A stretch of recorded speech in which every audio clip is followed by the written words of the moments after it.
I know, well, especially with me, living on my own is never give up, just keep going. Uh, Even though you've got dementia, you can still carry on doing the things. I know with me, you do have to adjust and adapt things, but you don't have to give them up. You can still carry on doing them.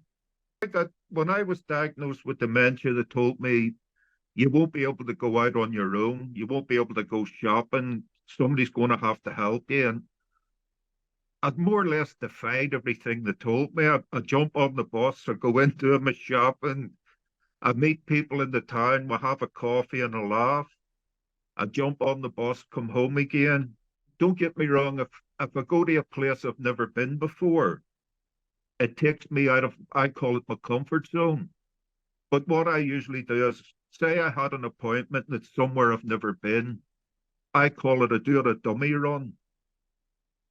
So I'll go a day before the appointment, and I've got all day then to find out where it is and work out the routes to get to the place, how to get back from it, what buses or what trains to catch. And then the day of the appointment, I'm not stressed out, even though they've all people from the authorities has always said to me, no, no, you can't do it on your own, but you can. I keep going back to this, just don't give up. Still keep doing the things you want to do. If you enjoy doing something, why stop doing it? You're not going to stop doing it just because somebody's told you, no, you can't do that now because you've got dementia. I mean, we're still the same person.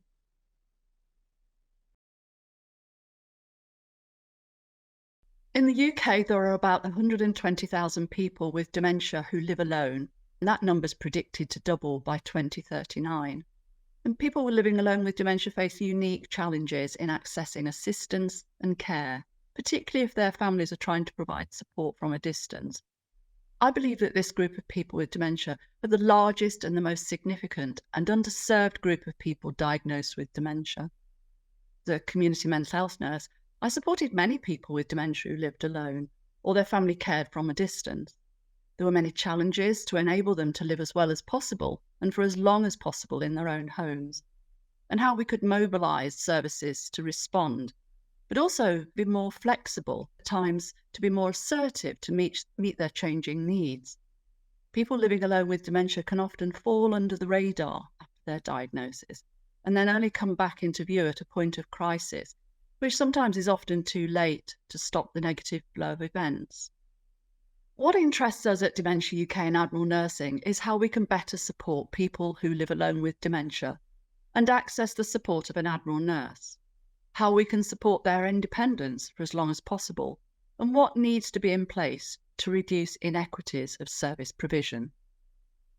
We have one of our 3 research priorities dedicated to this theme and have welcomed the opportunity to work with Jenny Brooks and her team on this study and see the tremendous value to the guidelines that they've developed for the person living alone with dementia themselves, for people who work with people with dementia, both health and social care professionals, and also in their guidance to commissioners. What should commissioners do to better support people living alone with dementia?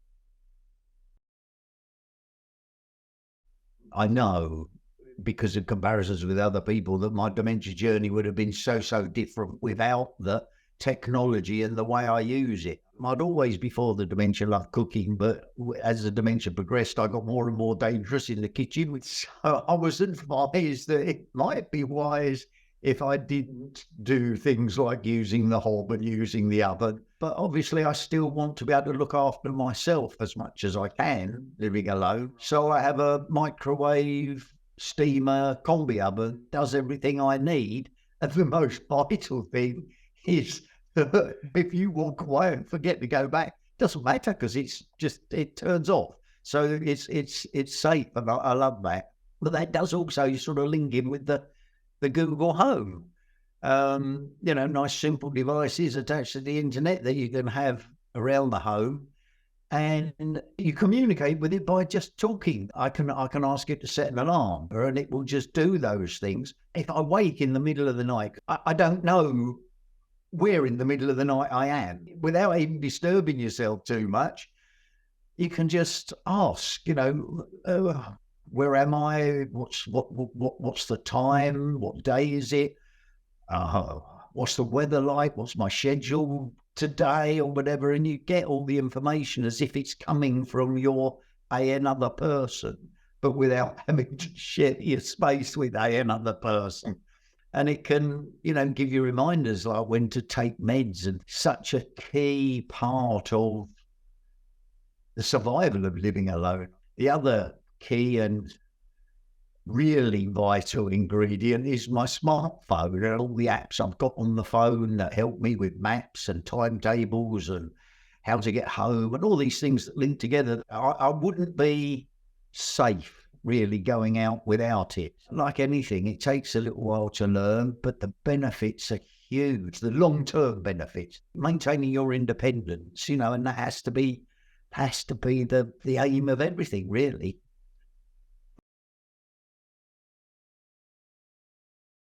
If you don't know, Skills for Care is a national organisation, and we support adult social care providers with recruitment, development and leadership.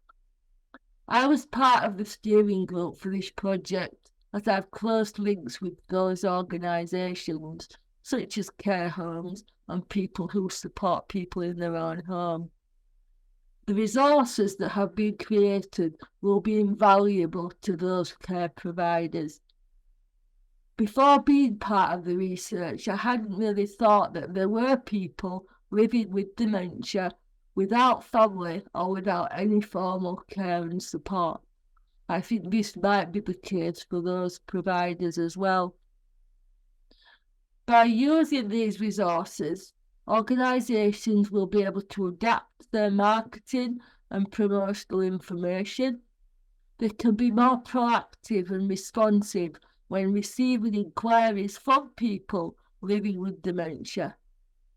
Care workers, while they are in the community, could be upskilled to engage proactively and appropriately with people they come into contact with, the neighbours of the people they currently care for, people they meet while shopping, while at work, or in their own time. Care homes could look to their local community to see if there are people living with dementia that they could offer outreach support to. By making these connections, the people living with dementia and care organisations can get to know each other, which will be a benefit if more formal care is needed at any point. I would recommend any adult social care provider to look at the research and the associated resources to enhance the offer they have for people living with dementia. I live on my own and I still class myself as fully independent, but to me, to live on your own, I'd still need a backup system. There is the odd time something doesn't work right, something goes wrong, and I need somewhere where I can go, or somebody who I can talk to, or somebody to show me the right way to get around something. I give you an example. With dementia, a lot of times, if something goes wrong, I won't think it's me. I think something else has gone wrong, that something's broke. And a prime example is I was having issues with tin openers. And because I don't use tin openers every day, I actually went to open a tin and I found I couldn't open it. So I thought the tin opener was broke. It wasn't me.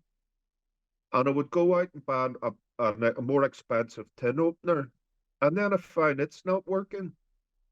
And then I kept thinking, something's wrong. All the tin openers are broke. And then I finished up with a drawer full of tin openers, and an OT had come out. And she actually says to me, Michael, why have you got a drawer full of tin openers? And I says, they're all broke. She says, they can't be. Let me see you opening a tin. And then she says, Michael, the tin opener isn't broke, it's you. She says, you forgot how to use them because you're not using it every day. And then that's when I realized a lot of things I'll blame something else when it's actually me. You know, I can't say it that it's the dementia or it's my eyesight causing problems. So that's why you need a backup. You need some sort of support to keep you right. For me, I've got an OT from the memory clinic. So if something went wrong, it would be a case of getting in touch with her. The good thing with an OT is they don't actually do it for you, but they'll guide you. You know, they'll guide you. Oh no, you're doing it wrong, or it needs to be done this way, or what if you went here and got this? That's the sort of help I need.